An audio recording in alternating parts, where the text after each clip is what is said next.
Selamat datang di channel kami. Di sini kami akan membawa Anda menjelajahi cerita-cerita menarik dan penuh misteri dari berbagai penjuru dunia. Bersiaplah untuk merasakan ketegangan dan keajaiban dalam setiap kisah yang kami sajikan. Jangan lupa untuk like, komen, dan subscribe agar Anda tidak ketinggalan cerita seru lainnya.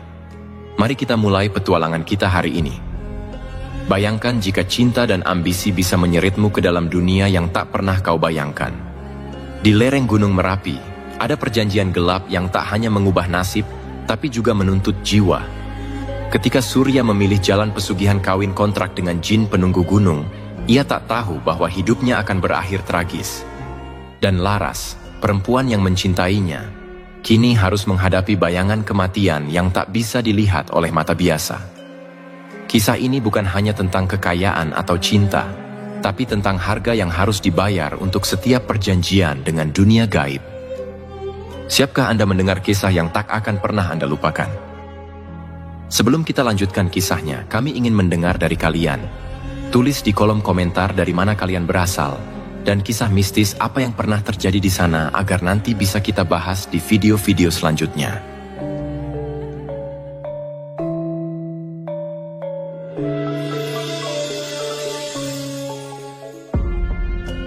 Di kaki lereng Gunung Merapi, ada sebuah desa yang diselimuti aura mistis. Orang-orang desa itu tahu, siapapun yang ingin cepat kaya, pasti mencari jalan pintas. Namun, tidak banyak yang berani mencoba pesugihan kawin kontrak dengan jin penunggu gunung. Legenda tentang jin itu sudah beredar selama berabad-abad, tapi hampir tidak ada yang mau membicarakannya secara terbuka. Cerita ini berawal dari seorang lelaki bernama Surya. Hidupnya yang serba kekurangan membuatnya frustasi. Setiap hari, dia hanya bisa bekerja serabutan tanpa penghasilan tetap. Rumahnya kecil dan reyot, tak ada istri yang mau hidup bersamanya. Pada suatu sore, Surya duduk di depan rumahnya yang reyot. Angin sore berhembus pelan, membawa debu dari jalan tanah di depan rumah. Di sekelilingnya, suara jangkrik mulai terdengar, menandakan malam segera tiba. Matanya menerawang jauh, kosong. Tidak ada masa depan yang jelas di hadapannya. Pekerjaannya serabutan, penghasilannya tak seberapa.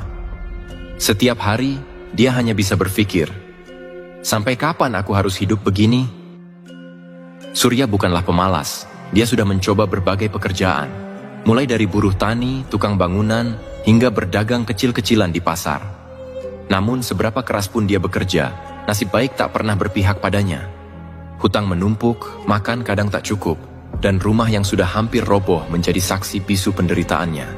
Suatu malam, saat sedang termenung di pinggir jalan desa, Bowo, teman lamanya, datang menghampiri.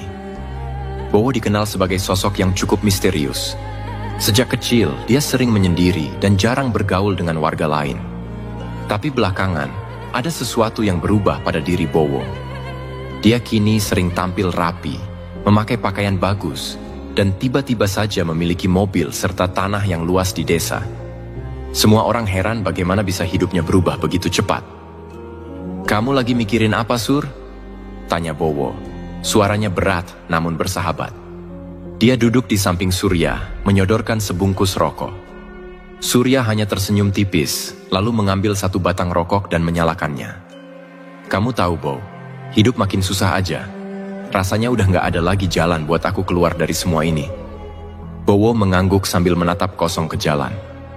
"Aku ngerti apa yang kamu rasain, Sur. Dulu aku juga di posisi yang sama, tapi sekarang aku udah nemuin jalanku."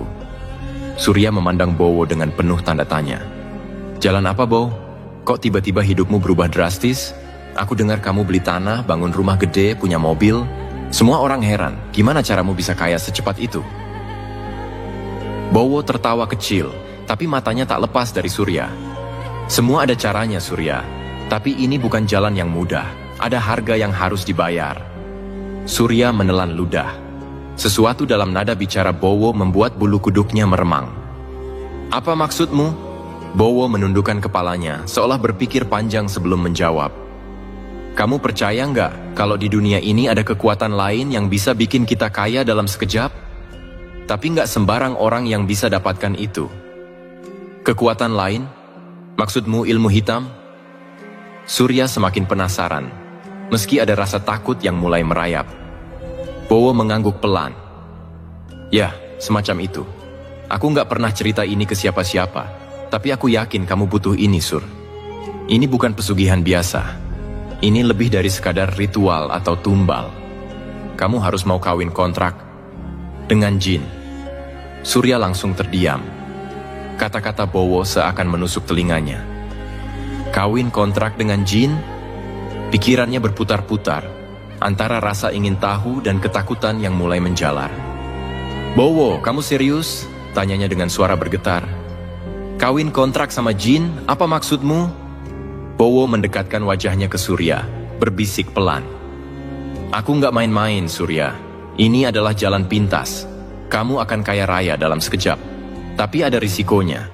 Setelah 7 tahun, kamu harus menjaga perjanjian itu. Kalau enggak, hidupmu jadi taruhannya. Surya menatap Bowo dengan wajah yang mulai tegang. Dia merasa penasaran, tapi juga sangat takut. Namun, di dalam hatinya, keinginan untuk lepas dari kemiskinan semakin kuat. Mungkin ini satu-satunya cara baginya untuk mengubah hidup. Gimana caranya? Surya akhirnya bertanya. Meski hatinya masih diliputi keraguan. Bowo tersenyum puas. Besok malam kita ke lereng Gunung Merapi. Ada seseorang di sana yang bisa mempertemukanmu dengan jin penunggu. Dia yang akan menjembatani perjanjian itu. Malam berikutnya, Surya dan Bowo sudah berada di kaki lereng Gunung Merapi. Udara malam yang dingin dan kabut tipis menambah kesan angker tempat itu. Mereka berjalan menyusuri jalan setapak, melewati pepohonan lebat, menuju sebuah gubuk tua yang tampak tak terurus. Ini tempatnya, ujar Bowo sambil menunjuk ke arah gubuk yang berdiri di antara pohon-pohon besar. Di depan gubuk, seorang lelaki tua dengan jubah hitam lusuh berdiri menunggu. Matanya yang dalam menatap tajam ke arah Surya dan Bowo. Selamat datang, suaranya serak, hampir seperti bisikan. Kalian sudah siap? Surya merasakan getaran aneh di tubuhnya. Tapi dia tetap mengangguk. Aku siap, Mbah. Lelaki tua yang dipanggil Mbah Joyo itu mengangguk, lalu mempersilahkan mereka masuk ke dalam gubuk. Di dalam, aroma dupa dan kemenyan yang pekat memenuhi ruangan. Di tengah ruangan terdapat lingkaran kecil yang terbuat dari batu dan diisi dengan berbagai sesajen. Duduk di sini, perintah Mbah Joyo sambil menunjuk ke lingkaran batu itu. Surya menurut. Meski hatinya mulai dipenuhi rasa takut. Mbah Joyo mulai mengucapkan mantra-mantra dalam bahasa Jawa kuno yang terdengar asing di telinga Surya. Suaranya semakin lama semakin keras, hingga tiba-tiba suasana di ruangan berubah. Angin dingin berhembus, membuat Surya menggigil. Perlahan-lahan, sebuah bayangan kabur muncul dari tengah lingkaran batu itu. Sosok perempuan berambut panjang, mengenakan kain putih dengan mata merah menyala, berdiri di hadapan mereka. Itu dia, bisik Bowo pelan, jin penunggu lereng Merapi.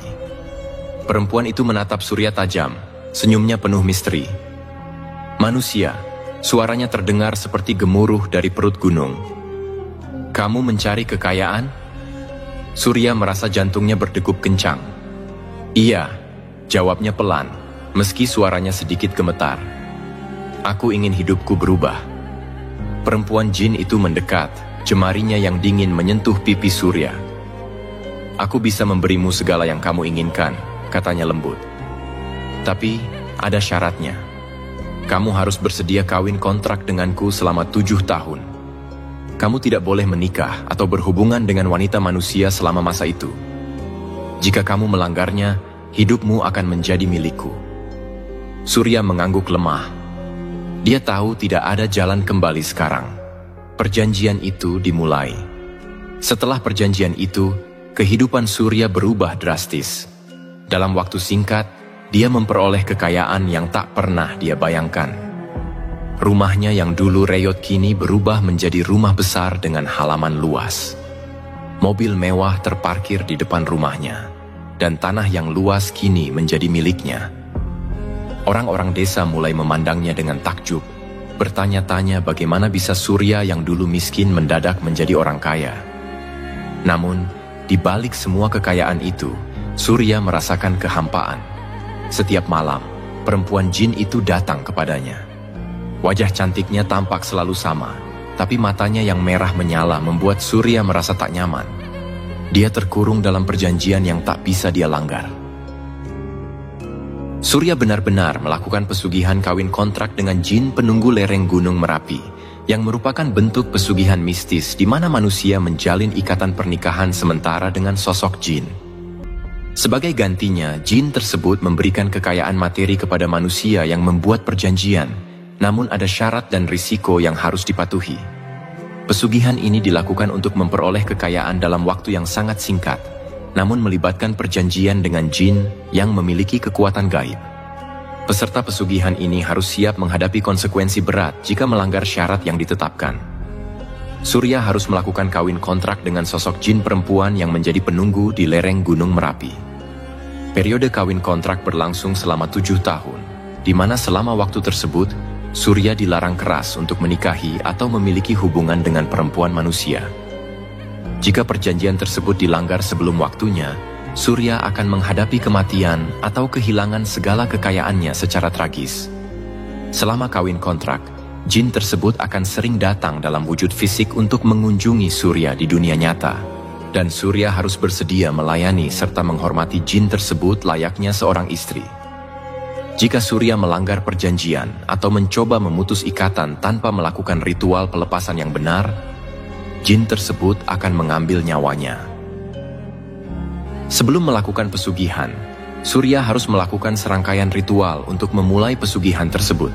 Surya harus menemui Mbah Joyo, seorang dukun gaib yang memiliki kemampuan untuk berhubungan dengan jin. Dukun inilah yang memediasi pertemuan Surya dengan jin penunggu Merapi. Ritual dilaksanakan di lereng Gunung Merapi, tempat keramat di mana jin penunggu tersebut berada. Lokasi ini memiliki energi gaib yang kuat dan dianggap sebagai gerbang bagi makhluk halus untuk berkomunikasi dengan dunia manusia. Surya harus membawa sesajen berupa makanan, kembang 7 rupa, dupa, dan kemenyan sebagai persembahan untuk menyenangkan jin. Sesajen tersebut diletakkan di tengah lingkaran batu yang disusun oleh Mbah Joyo sebagai simbol kesepakatan antara dunia manusia dan jin. Mbah Joyo mengucapkan mantra-mantra dalam bahasa Jawa kuno untuk memanggil jin perempuan yang menjadi penunggu lereng Merapi. Mantra ini biasanya merupakan kombinasi doa-doa yang dipersembahkan kepada kekuatan gaib, sekaligus panggilan untuk membuka portal antara dunia jin dan manusia. Setelah jin tersebut muncul, Surya diharuskan menyatakan janji atau sumpah pernikahan secara spiritual di hadapan jin dan dukun. Sumpah ini menegaskan bahwa Surya bersedia untuk kawin kontrak selama 7 tahun, dan dia setuju untuk tidak berhubungan dengan perempuan manusia. Jin akan memberikan syarat yang harus diikuti oleh Surya, termasuk pantangan-pantangan yang tak boleh dilanggar. Untuk bisa memutus kontrak sebelum 7 tahun berakhir, atau jika Surya tidak tahan dengan kehidupan bersama jin tersebut, Surya harus melakukan ritual pelepasan melibatkan membawa sesajen khusus dan kembali ke puncak Gunung Merapi untuk melakukan permohonan maaf dan penyerahan kembali kekayaan yang sudah diberikan oleh jin. Jika ritual pelepasan tidak dilakukan dengan benar, jin akan menganggap Surya sebagai pelanggar perjanjian dan mengambil nyawanya sebagai gantinya. Pesugihan ini bukan hanya mengikat secara spiritual, tetapi juga membuat jiwa seseorang rentan terhadap pengaruh gaib, sehingga setiap langkah dalam perjanjiannya harus dipatuhi dengan sangat hati-hati. Suatu hari, ketika sedang duduk di beranda rumahnya, menikmati angin sore, Surya melihat seorang wanita berjalan melewati rumahnya. Wanita itu adalah Laras, perempuan yang dulu pernah dia sukai ketika mereka masih remaja. Laras kini sudah dewasa, dan kecantikannya semakin terpancar. Laras berhenti di depan rumah Surya, tersenyum lembut. "Surya, wah, rumahmu sekarang besar sekali," katanya sambil tertawa kecil. "Aku hampir nggak percaya ini rumahmu." Surya tersenyum kaku. "Iya, hidupku sedikit berubah sekarang," jawabnya. Ada perasaan aneh yang tumbuh dalam hatinya. Melihat Laras membuatnya merasa seperti kembali ke masa lalu, sebelum semua kekacauan ini dimulai. "Kamu kelihatan berbeda," kata Laras lagi. "Aku dengar banyak cerita tentangmu. Orang-orang bilang kamu tiba-tiba jadi kaya. Rahasianya apa, Sur?" Surya terdiam sejenak. Dia tidak bisa menceritakan kebenaran tentang pesugihan yang dia lakukan. Ya, mungkin nasib saja yang berubah, jawabnya singkat. Surya dan Laras berbincang cukup lama, mengenang masa lalu saat mereka masih remaja. Laras masih sama seperti dulu, ramah dan penuh perhatian. Ada sesuatu dalam diri Laras yang membuat hati Surya terasa hangat, sesuatu yang sudah lama hilang sejak ia memutuskan untuk menjalani pesugihan kawin kontrak dengan jin. Setelah Laras berpamitan dan meninggalkan rumah, Surya termenung lama di beranda. Jantungnya berdebar tak menentu. Ada perasaan kuat yang muncul kembali dalam dirinya, perasaan cinta yang selama ini ia pendam. Namun, perasaan itu adalah ancaman besar bagi perjanjian yang telah ia buat dengan jin perempuan penunggu lereng Merapi. Malam itu, seperti biasa, perempuan jin muncul di kamarnya. Wajahnya yang pucat tampak tersenyum, tapi tatapan matanya selalu menusuk tajam ke dalam hati Surya. Dia bisa merasakan keberadaan makhluk gaib itu meski tidak melihatnya langsung.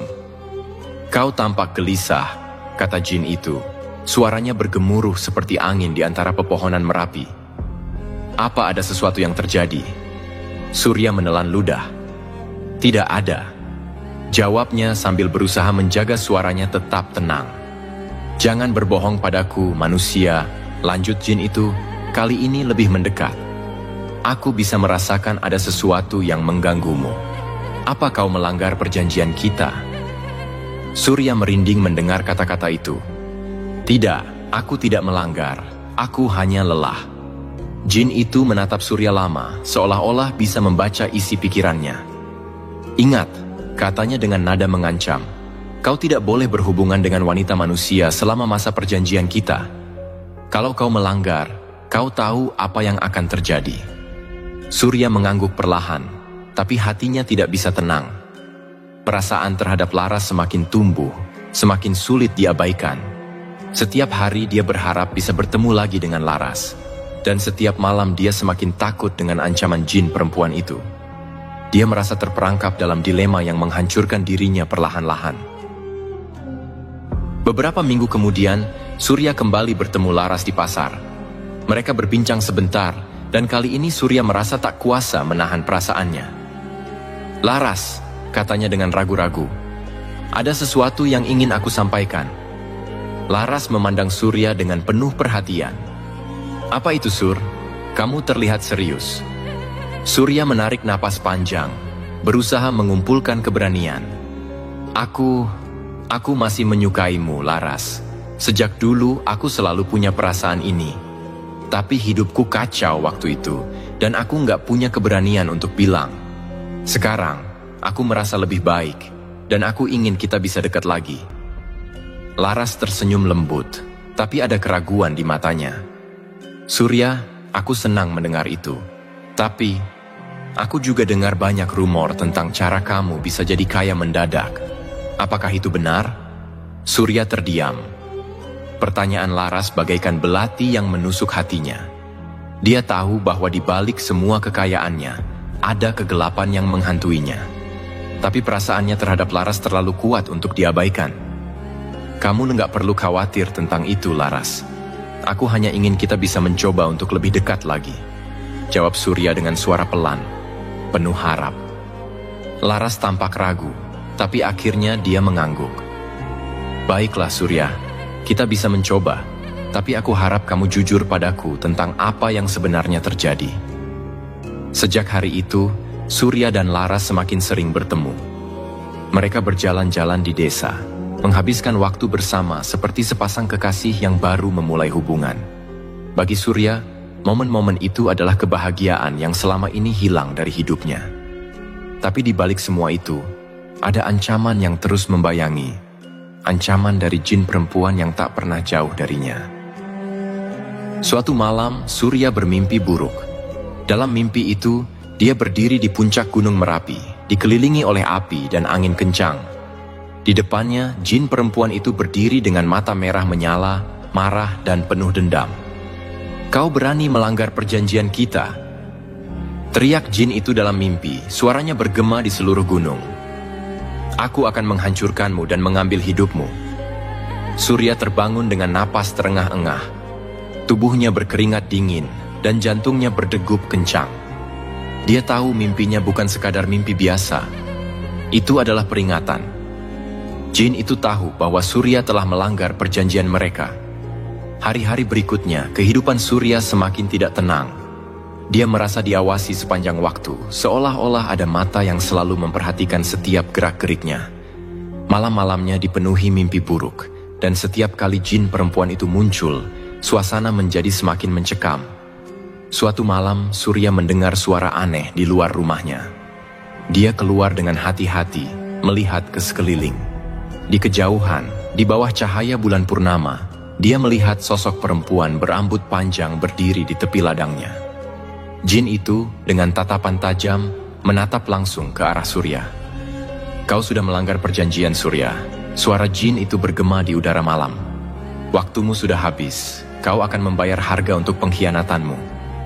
Surya merasa ketakutan luar biasa. Dia segera berlari masuk ke dalam rumah, tapi suara jin itu terus terdengar di telinganya, membuat seluruh tubuhnya gemetar. Keesokan harinya, Surya memutuskan untuk mencari bantuan. Dia teringat pada mimpinya, di mana dia berdiri di puncak Gunung Merapi. Dalam mimpinya, ada petunjuk bahwa dia bisa memutuskan perjanjian dengan jin itu jika dia melakukan ritual tertentu di puncak gunung. Dengan tekad yang kuat, Surya memutuskan untuk pergi ke puncak Gunung Merapi dan melakukan ritual tersebut. Dia mengumpulkan sesajen dan benda-benda yang dia anggap bisa membantunya. Laras sempat bertanya-tanya mengapa Surya tampak begitu tergesa-gesa, tapi Surya hanya mengatakan bahwa dia akan pergi untuk menyelesaikan urusan penting. Di puncak Gunung Merapi, Surya berdiri sendirian di tengah kabut tebal. Angin bertiup kencang, membawa suara-suara aneh dari dalam hutan. Surya mulai mengucapkan doa-doa yang diajarkan oleh Mbah Joyo, berharap itu bisa membebaskannya dari perjanjian yang telah mengikat hidupnya selama ini.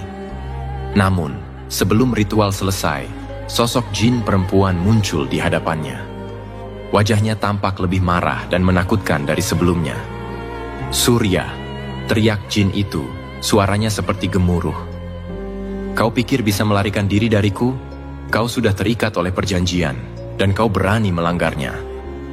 Surya mundur dengan ketakutan, tapi dia tetap berusaha menyelesaikan ritual. "Aku hanya ingin hidupku kembali normal. Aku tidak mau hidup denganmu lagi," teriak Surya, suaranya bergetar. Jin perempuan itu tertawa dingin, suaranya bergema di puncak gunung. "Hidupmu sudah menjadi milikku sejak kau menandatangani perjanjian itu, Surya. Tidak ada jalan keluar bagi orang sepertimu." Sebelum Surya bisa bereaksi, tubuhnya dihempas oleh kekuatan gaib yang sangat kuat. Dia terjatuh ke tanah, dan pandangannya mulai memudar. Dalam detik-detik terakhir hidupnya, dia melihat sosok jin itu mendekat, senyumnya semakin lebar dan menakutkan. Keesokan harinya, penduduk desa menemukan tubuh Surya tergeletak tak bernyawa di puncak Gunung Merapi. Tidak ada tanda-tanda kekerasan, tapi ekspresi ketakutan di wajah Surya menjadi bukti bahwa dia telah mengalami sesuatu yang mengerikan. Laras mendengar kabar kematian Surya dengan hati yang hancur. Dia tidak tahu apa yang sebenarnya terjadi, tapi dia merasakan ada sesuatu yang gelap dan misterius di balik semua itu. Sejak hari itu, dia tidak pernah mendengar atau melihat tanda-tanda pesugihan di desa mereka lagi. Namun, legenda tentang pesugihan kawin kontrak dengan jin penunggu lereng Gunung Merapi terus beredar dari mulut ke mulut. Warga desa selalu mengingat kisah Surya sebagai peringatan bagi siapapun yang mencoba mencari kekayaan melalui jalan pintas. Dan di setiap malam bulan purnama, kabarnya, masih ada yang melihat sosok perempuan berambut panjang di lereng gunung, mencari manusia lain yang ingin menandatangani perjanjian maut dengannya. Setelah kematian Surya, Laras merasa dunia seakan runtuh. Kabar kematian mendadak Surya di puncak Gunung Merapi benar-benar mengejutkan seluruh desa, terutama Laras yang sempat dekat dengannya beberapa waktu terakhir. Meskipun tak ada bukti yang jelas tentang apa yang sebenarnya terjadi, Laras merasakan ada sesuatu yang tidak wajar. Hatinya selalu terhimpit oleh perasaan bersalah, seolah-olah ada bagian dari dirinya yang bertanggung jawab atas apa yang terjadi pada Surya. Hari-hari setelah kepergian Surya menjadi sangat berat bagi Laras. Setiap kali dia melewati rumah Surya yang dulu begitu hidup, kini terasa kosong dan sunyi. Rumor tentang keterlibatan pesugihan dengan jin pun semakin santer di desa. Banyak warga yang mengatakan bahwa Surya telah melanggar perjanjian gaib dan itulah yang menyebabkan kematiannya. Laras mulai dihantui oleh mimpi-mimpi buruk. Dalam tidurnya, ia sering melihat Surya berdiri di lereng Gunung Merapi dengan tatapan penuh kesedihan. Surya dalam mimpinya selalu tampak ingin mengatakan sesuatu, tapi suaranya selalu terhalang oleh gemuruh gunung dan desiran angin malam. Kadang-kadang, Laras juga mendengar suara perempuan yang tidak dikenalnya, berbisik dari kegelapan, membuatnya terjaga dengan ketakutan. Suatu malam ketika Laras sedang tidur, dia mendengar ketukan di jendela kamarnya. Pada awalnya dia berpikir itu hanya angin malam, tetapi ketukan itu terus berulang, semakin keras. Laras mencoba mengabaikannya, tetapi jantungnya berdegup kencang, seolah firasat buruk merayapi dirinya. Akhirnya, dengan gemetar, dia bangkit dan menuju ke jendela. Saat dia membuka tirai, tak ada siapa-siapa di luar. Namun, di sudut halaman rumahnya, dia melihat sosok samar seorang wanita dengan rambut panjang, berdiri diam memandangnya. Matanya merah menyala, penuh amarah dan dendam. Laras mundur dengan terkejut, menutup jendela dengan cepat. Dia tahu bahwa sosok itu bukan manusia. Itu adalah jin perempuan yang dulu pernah dihubungkan dengan Surya. Laras mencoba menenangkan diri, namun bayangan perempuan itu terus menghantuinya. Malam-malam berikutnya, gangguan semakin parah. Kadang-kadang, suara bisikan halus terdengar di dalam rumahnya, memanggil namanya dengan lembut namun menyeramkan. Perabotan rumah bergerak sendiri, dan di setiap sudut cermin, Laras sering melihat bayangan perempuan dengan senyum dingin yang mengintai dari jauh. Laras akhirnya memutuskan untuk mencari jawaban. Dia pergi menemui Mbah Joyo, dukun tua yang dikenal memiliki pengetahuan tentang dunia gaib dan pernah membantu Surya melakukan pesugihan. Ketika Laras menceritakan pengalamannya, Mbah Joyo menatapnya dengan tatapan penuh peringatan. "Jin itu masih mencari pembalasan, Laras," kata Mbah Joyo dengan suara serak. "Perjanjian yang dibuat oleh Surya bukan hanya mengikat dirinya, tapi juga orang-orang yang dekat dengannya. Kau telah melibatkan dirimu dalam nasib Surya, meskipun tanpa kau sadari." Laras terkejut mendengar hal itu. "Apa maksud Mbah? Kenapa aku juga terlibat?" Mbah Joyo menatapnya tajam. "Jin perempuan itu cemburu. Sejak kau dekat dengan Surya, dia merasa perjanjiannya dilanggar. Dan sekarang, dia tak hanya mencari Surya, tapi juga ingin menyeretmu ke dalam dunianya." Laras merasa tubuhnya gemetar. "Apa yang harus aku lakukan, Mbah? Aku tidak mau terjebak dalam hal ini." Mbah Joyo menghela napas panjang. "Ada satu cara untuk menghentikan ini. Tapi, kau harus berani dan siap menghadapi konsekuensinya." Mbah Joyo kemudian memberitahu Laras bahwa satu-satunya cara untuk menghentikan gangguan jin itu adalah dengan melakukan sebuah ritual di puncak Gunung Merapi, tempat di mana Surya pertama kali membuat perjanjian. Laras harus mempersembahkan sesuatu sebagai pengganti, sesuatu yang sangat berharga baginya, agar jin itu puas dan membiarkannya pergi. Dengan hati yang berat dan penuh ketakutan, Laras akhirnya setuju. Bersama Mbah Joyo, Laras mendaki ke puncak Gunung Merapi pada malam yang sangat sunyi. Mereka membawa sesajen dan benda-benda yang diperintahkan oleh Mbah Joyo. Di tengah ritual, ketika mantra mulai dibacakan, angin tiba-tiba bertiup sangat kencang. Dari balik kabut, sosok jin perempuan itu muncul, lebih menyeramkan dari sebelumnya. Matanya bersinar merah dan wajahnya dipenuhi kemarahan. "Kau tidak bisa melarikan diri dariku," teriak jin itu dengan suara menggelegar. Namun kali ini Laras tidak melarikan diri. Dia menatap jin itu dengan mata yang dipenuhi tekad. "Aku tidak melanggar apapun. Aku hanya ingin Surya kembali tenang. Biarkan aku hidup dan biarkan dia pergi dengan damai." Mbah Joyo menyelesaikan mantra terakhirnya, dan tiba-tiba sosok jin itu menghilang dalam semburan kabut tebal. Angin pun berhenti berhembus dan malam kembali tenang. Laras terjatuh ke tanah, menangis dalam kelegaan. Dia tahu bahwa meskipun hidupnya mungkin tak akan pernah sama lagi, setidaknya jin itu kini sudah pergi. Jin penunggu Merapi akhirnya puas dengan perjanjian baru yang ditawarkan Laras, dan dia akan berhenti mengganggu. Namun, meskipun gangguan itu berakhir, bayangan akan peristiwa tersebut tetap hidup dalam benak Laras. Dia memutuskan untuk meninggalkan desa, mencari kehidupan baru yang jauh dari kenangan kelam yang menghantui. Kehidupan Laras mungkin berlanjut, tapi luka batin dan kenangan akan Surya serta jin itu akan selalu mengingatkannya pada bahaya dari ambisi yang melibatkan kekuatan gaib.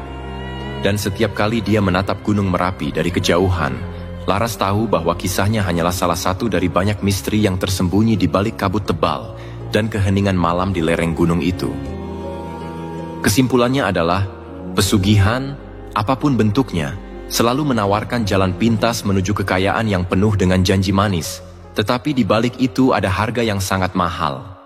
Surya, yang awalnya terbuai oleh mimpi kesuksesan, terjerat dalam perjanjian yang tidak bisa dia kendalikan.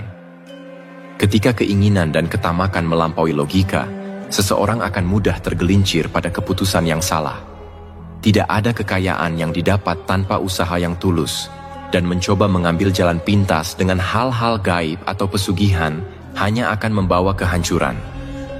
Kisah ini mengingatkan kita untuk selalu berhati-hati dalam mengambil keputusan dan menghindari godaan kekayaan instan yang bisa menghancurkan hidup kita. Kekayaan sejati datang dari kerja keras, kesabaran, dan keyakinan pada hal-hal baik. Semoga kita semua bisa belajar dari kisah ini, bahwa kebahagiaan sejati hanya bisa diraih dengan jalan yang benar dan dengan bersyukur atas apa yang kita miliki, tanpa tergoda untuk mengambil jalan pintas yang berbahaya. Tidak ada jalan pintas menuju kesuksesan yang sejati. Usaha dan kerja keras yang jujur adalah satu-satunya cara untuk mencapai kebahagiaan yang abadi. Jangan pernah tergoda untuk mengambil jalan pintas yang bisa merugikan diri sendiri dan orang-orang tercinta. Terima kasih telah menyaksikan kisah ini di channel kami. Jangan lupa untuk like, subscribe, dan nyalakan lonceng notifikasi agar Anda tidak ketinggalan cerita-cerita menarik lainnya.